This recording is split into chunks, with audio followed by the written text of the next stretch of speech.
Ալեքսանդր Թամանյանի անունը մեզանում առաջին հերթին ասոցացվում է ոչ միայն նրա ճարտարապետական հանճարի,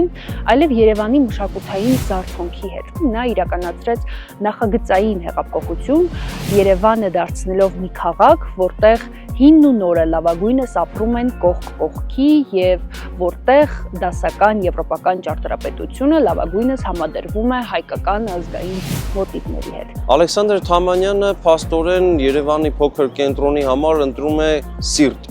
Առանցքը պետք է լինի օպերայի եւ բալետի ակադեմիական թատրոնի շենքը, այլ ոչ թե Լենինի անվան հրապարակը, ինչպես արվում էր միութենական բոլոր հանրապետությունների մայրաքաղաքներում։ Հենց օպերայի շենքի տրամաբանությունից էլ պետք է բխեր հանրապետության հրապարակի կառուցումը, որը այն ժամանակ Լենինի անունն էր կրում, եւ կառավարական տուն, մնացած բոլոր շինությունները արդեն այնտեղ պետք է լինեին։ Հետաքրքիր է այն փաստը, որ Ալեքսանդր Թամանյանի նախագծով է